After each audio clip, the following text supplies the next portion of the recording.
பிரியங்கா ஒரு காமெடி நடிகையா இவரை நம்ம பல பேருக்கு தெரியும். 2000 காலகட்டங்களில் நடிகர் வடிவேலோட இணைஞ்சு பல திரைப்படங்களை காமெடி காட்சிகளை கலக்கி இருந்திருக்காங்க பிரியங்கா என்பதையும் தாண்டி இவங்க ராணி மங்கம்மா பரமேஸ்வரி என்ற காமெடி மூலமா பிரபலம் அடைஞ்ச பிரியங்கா வடிவேலோட இணைஞ்சு மருதுமலை திரைப்படத்துல ஏட்டையா காமெடியில அசத்தி இருந்திருப்பாங்க. கடந்த 10 வருடங்களுக்கு மேலாக திரைப்படங்களை நடிக்காம இருந்து வந்தவங்க சமீபத்தில் அடிச்ச பேட்டியில ஒவ்வொரு காமெடி நடிகைக்கு பின்னாலையும் மிகப்பெரிய சோகம் ஒளிஞ்சிருக்கும். அந்த வகையில எனக்கு திருமணம் முடிஞ்சதும் திரைப்படங்களை நடிப்பதை குறைச்சுக்கிட்டேன், குடும்பம் குழந்தைங்கன்னு மகிழ்ச்சியா போயிட்டு இருந்த பிரியங்காவோட வாழ்க்கையில ஏற்பட்ட தனிப்பட்ட பிரச்சனை காரணமா கணவர்கிட்ட இருந்து பிரிஞ்சு தனியா வசிக்க ஆரம்பிச்சிருக்காங்க. சில நாட்களிலே தாய்க்கு ஏற்பட்ட புற்றுநோய் காரணமா பொருளாதார ரீதியா மிகவும் கஷ்டப்பட்டாங்களாம்.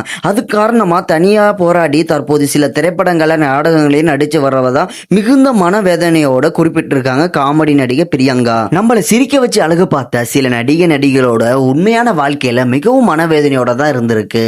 இதே மாதிரியான வேற வீடியோ சந்திக்க வரை நான் தான் உங்க வாய்ஸ் ஆஃப் அன்பு. மறக்காம நம்ம சேனலையும் சப்ஸ்கிரைப் பண்ணுங்க.